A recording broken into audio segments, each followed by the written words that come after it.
জীবনে সুখী হতে চাইলে অনেক বেশি বিলাসিতার প্রয়োজন হয় না। ছোট, ছোট মুহূর্তগুলোকে উপভোগ করতে পারলে জীবনে সুখী হওয়া যায়। হ্যালো গাইজ, আসসালামু আলাইকুম। কেমন আছেন আপনারা সবাই? আশা করি সবাই ভালো আছেন।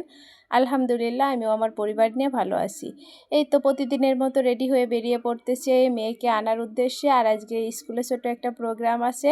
আমাদের একটা প্রিয় বোনের শুভ বিবাহবার্ষিকী, যার কারণে একটু সাজুগুজু করে বের হয়েছি। এই তো মা ছেলে নেমে পড়লাম, এখন অটোর উদ্দেশ্যে যাচ্ছি। অটোটা পেয়ে গেলাম। এই রাস্তায় অটো বা রিক্সা পাইতে বেশি দেরি লাগে না। সবচেয়ে দুঃখজনক বিষয় হচ্ছে এই রাস্তায় প্রচুর জ্যাম থাকে। যেখানে ৫ থেকে ৭ মিনিটের রাস্তা, সেখানে আমার মানে প্রায় ৩০ থেকে ৩৫ মিনিট লাগে এই রাস্তাটা পার হতে। যাই হোক, এখানে বাসা যেহেতু আসা যাওয়া করতেই হবে। তো দুঃখজনক রাস্তা শেষ করে এই যে চলে আসলাম শান্তির জায়গায়, ক্যান্টনমেন্টে। আর রিক্সায় উঠলে কি আর বলবো, আমার নামতে ইচ্ছা করে না ভাই, মনে চায় যে রিক্সায় করে সারাদিন ঘুরি। তো এই যে রিক্সা থেকেও নেমে পড়লাম আমরা যেখানে আজকে বসে খাওয়া দাওয়া করবো সেইখানে।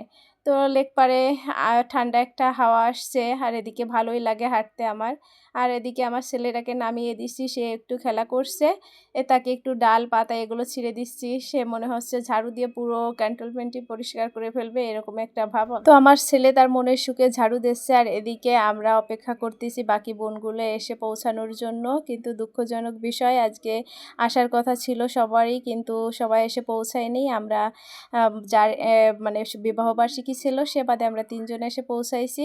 তো কি আর করার, আমরা ৩ জন মিলেই সব কিছু শুরু করে দিলাম খাওয়া দাওয়া।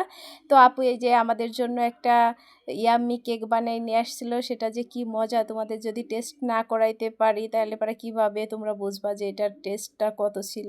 আর এমনি আমি একটু মিষ্টি লাভার, আমার কাছে মিষ্টি জিনিস দেখলেই অনেক মজা লাগে। আর এদিকে আপু প্রতিটা আইটেম রান্না করে আনছে, এতটা মজা কি আর বলবো। তো অনেক মজা করে খেলাম, পেট ভরে খেলাম। খাওয়া দাওয়া শেষে আরও কিছু আপু এসে আমাদের সাথে যোগ দিল। তো খাওয়া দাওয়া শেষে এখন আমরা সবাই মিলে একটু ছবি তুলে নিচ্ছি। খালামণির সাথে 2 রাজপুত্র ছবি তুললো, এখন আমরা একটু গ্রুপে ছবি তুলে নিচ্ছি। ছবি টবি তোলা শেষ, এখন তো বাসার উদ্দেশ্যে রওনা দেওয়া লাগবে। সেই দুঃখজনক রাস্তায় আবার চলে আসা লাগবে। আমার মেয়ে ক্লাস করে সে অনেক ক্লান্ত থাকে, তার ভালো লাগে না। আর এখানে জ্যামজট দেখলে তো আরও ক্লান্ত হয়ে যায়। যাই হোক, ক্যামেরা দেখে একটু হাসতেছে, সে নিজেও হাই দিচ্ছে, ছোটো ভাইটাকে একটু হাই দিতে বলতেছে। তো আমার ছোটো ছেলেও তোমাদেরকে হাই দিয়ে দিল, তাকেও তোমরা একটু হাই দিয়ে যেও। আর এদিকে এই রাস্তাটা শেষ হতে আর অপেক্ষায় আছি যে কখন রাস্তাটা শেষ হবে। মেয়েটা খুব কষ্ট পায় এই রাস্তায় আসলে। তো তোমরা সবাই দোয়া করো আমাদের জন্য, আমরা যেন